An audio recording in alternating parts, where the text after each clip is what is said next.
Halo, selamat datang kembali di Aku Aktor. Bagaimana kabarnya? Apakah masih mencintai keaktoran? Apakah masih punya mimpi jadi aktor? Atau karena sudah mencoba terlalu lama terus mulai berpikir realistis? Atau apakah masih latihan? Atau cuman ikut-ikut casting aja tapi tidak pernah latihan? Jangan lupa teman-teman, kerja aktor utama adalah berlatih. Kalau teman-teman bingung mau latihan di mana, teman-teman bisa latihan di Aku Aktor rutin. Setiap hari Minggu jam 4 sampai jam 6 sore untuk sementara ini ada di Jakarta Selatan. Openingnya bagus banget, gokil. Silakan, kalau butuh informasi lebih lengkap DM aja Aku Aktor, cek story-nya. Dan bagaimana dengan video yang kemarin? Jadi apakah kamu sepakat bahwa imajinasi adalah kemerdekaan dari seorang aktor? Kemerdekaan sesungguhnya dari seorang aktor. Sepakat? Kalau nggak sepakat juga nggak apa-apa Bro, santai aja. Ini kesenian, jadi cara untuk mencapainya ada banyak sekali, oke? Dan ngomong-ngomong soal imajinasi, gua nggak tahu ini bridging-nya akan bagus atau enggak. Kenapa gue jadi berharap bridging-nya bagus atau enggak ya, kan kita tidak boleh berharap ya. Oke, eee, ketika kita membicarakan soal imajinasi kemarin, saya terpikir bahwa, iya ya, berarti imajinasi itu kan terbangun dulu, lalu kemudian tubuh kita merespon, dan salah satu bentuk responnya adalah dialog. Dan terus kenapa kalau kayak gitu, kenapa kita harus mengingat dialognya? Kenapa kita tidak mengingat ruangnya aja? Kenapa kita tidak mengingat manusianya saja? Kenapa kita tidak mengingat sedang berada di mana manusianya? Instead of kita harus mengingat dialog. Di video ini kita akan ngebahas soal bagaimana seharusnya dialog diperlakukan dari sudut pandang apa yang ditulis oleh Adam Smith di buku The Actors and the Mirror. Ini udah ada konten keempat yang kita secara konsisten ngebahas soal buku The Actor and the Mirror, The Actor's Mirror-nya Adam Smith. Jadi mungkin akan, ada pembahasan-pembahasan lain lagi, nanti saya akan baca lagi ringkasan-ringkasan yang saya tulis, kalau ada yang menarik kita akan bahas lagi. Tapi kalau teman-teman ada pertanyaan, tulis di kolom komentar ya. Kita akan ngebahas soal dialog sekarang. Teman-teman pasti selalu diminta untuk yang namanya dialog itu dibaca, dipahami, lalu diingat, ya dihafal dialognya, pasti selalu begitu. Tapi dan selalu merasa bahwa, eee, dialog itu harus persiapan dari keaktoran adalah menghafal dialog salah satunya. Persiapannya adalah menghafal. Ternyata si Adam Smith bilang, "Penghafalan atau memorization is not preparation." Mampus nggak lu? Ngafal tuh bukan persiapan keaktoran. Ngafal tuh bukan persiapan karakter. Gila nggak lu? Dia kemudian juga bilang gini, "Oke, kita kan jadi ya tapi kan ya kalau kita nggak ngafalin gimana Ben? Well, ya gua harus ada dialog karena gua ada dialog dan gua harus mendialognya dengan tepat kalau enggak entar akan menyulitkan."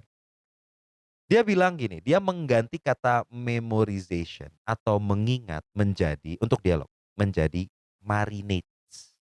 Dia bilang, "Marinates in line." Kalau lu suka nonton, konten-konten orang masak gitu ya, kalau dia mau membuat masakannya terasa sampai ke dalam, itu kan dia dimarinasi. Dia, melumuri, ayamnya atau melumuri masakannya dengan bumbu dalam waktu yang lama sehingga bumbunya meresap sampai ke dalam. Dalam sudut pandangnya Adam Smith, dialog seharusnya diperlakukan seperti itu. Kamu harus bukan menghafal, tapi meresapi dialognya biar dia menjadi bagian dari dirimu. Biar dia bukan menjadi bagian dari dirimu, tapi menjadi bagian dari karakter yang kamu akan mainkan nanti. Dirimu tuh yang gua maksud karakter ya. Jadi dia memilih kata itu, marinates. Marinasilah ke dalam dialog. Kenapa begitu? Karena ya kita harus tahu bahwa ini sebenarnya konten ini pernah ada, tapi judulnya Jangan Hafalkan Dialog kalau nggak salah atau aku lupa. Tapi kita akan ngebahas lebih dalam lagi dalam perspektifnya si Adam Smith. Kenapa harus dimarinasi? Kenapa harus meresapi dialognya? Kita harus ingat bahwa dialog itu buah pikir dan buah rasa atas peristiwa yang sedang terjadi, yang dipengaruhi oleh apa yang sudah terjadi pada karakternya dan apa yang ingin dicapai oleh karakternya. Dialog atau aksi, pengertian sederhananya itu. Jadi dia tuh buah pikir dan buah rasa. Kalau dia buah pikir dan buah rasa, kalau tubuh adalah pohon, berarti dia harus ternutrisi dulu dong pohonnya sehingga dia bisa berbuah. Dan buah ini adalah dialog. Ketika kamu memahami bahwa gua nggak ngafal tapi gua berusaha untuk meresapi dan bukan cuma meresapi perkataannya ya, tapi menemukan alasan di balik semua katanya muncul. Kalau dalam perspektif Stanislavski mencari beat-nya. Dari kata ini muncul beat-nya dari mana? Penyebab dari kata ini muncul karena apa? Aksi yang terjadi apa? Apa yang sedang direspon karakternya sehingga dia muncul dialog ini dan seterusnya. Kalian berusaha untuk memahami itu. Proses memahami itu adalah proses meresapi dialognya. Sehingga ketika dialognya hadir, dialognya tidak hadir sebagai kata-kata yang dihafal. Tapi dialognya hadir sebagai buah pikir dan buah rasa atas peristiwa. Sehingga dialognya adalah respon atas peristiwa. Sehingga dialognya selalu nyambung, bukan cuman secara konteks, tapi secara nada dan pada akhirnya rasanya nyambung sama peristiwa yang sedang terjadi. Jadi kalau kalian belajar di sebuah kelas acting, lalu kalian diminta menghafal aja tanpa ada penjelasan ini, protes. Udah waktunya protes. Kenapa aku harus ngafal? Kenapa kamu nggak ngajarin aku gimana cara memahami dialog ini? Terus ada aktor yang bilang, "Gue tuh baru bisa bagus mainnya kalau gue udah hafal." Artinya gue udah nggak mikir. Bukan itu kuncinya. Artinya kamu memposisikan dialog sebagai kerangkeng. Dialog tuh bukan kerangkeng, monyet. Dialog adalah buah pikir dan buah rasa. Gak penting kamu hafal dialognya atau tidak. Kenapa? Ini fakta. Penonton itu pas nonton filmmu nggak sambil buka naskah. Ya dong. Emang ada bioskop di dunia ini yang setiap kali ada film main, "Mau masuk ya? Iya ini ada skenarionya silakan ditonton sambil dibaca." Ada yang begitu? Ada bioskop yang begitu? Orang suruh baca subtitle aja protes-protes kok orang-orang. Orang Amerika apalagi, protes kok suruh baca subtitle, suruh megang skenario sambil nonton film. Lah kok bisa-bisanya dalam pengajaran kelas akting disuruh ngafal, instead of disuruh diminta untuk memahami, dikasih tahu bagaimana cara memahami, bagaimana dialog bekerja, bagaimana dialog bisa muncul. Karena kemudian si Adam Smith juga bilang begini, "The lines speak because they matter." Dialog muncul karena dia penting.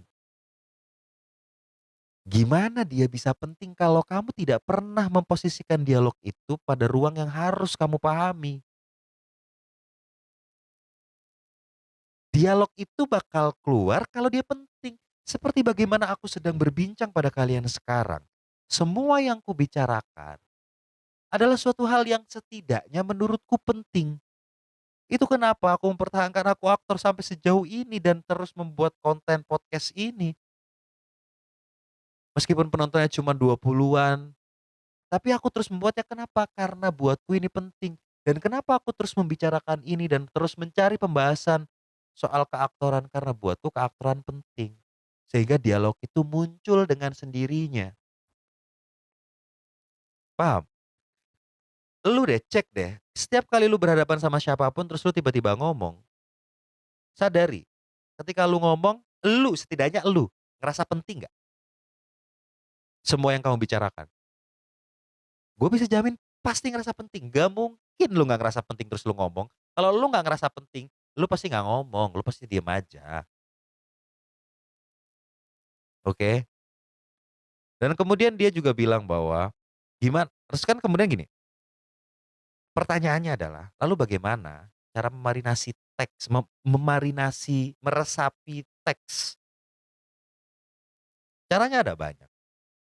Semua persiapan karakter kalian kecuali menghafal adalah cara untuk meresapi teks, cara untuk memahami teks, cara untuk, eee, tahu bahwa dialog adalah buah pikir dan buah rasa atas peristiwa dan membiarkan dialog hadir sebagaimana konteksnya, sebagaimana siapa yang sedang membawa konteks, sebagaimana apa stakes yang sedang dihadapi sama karakternya, oke?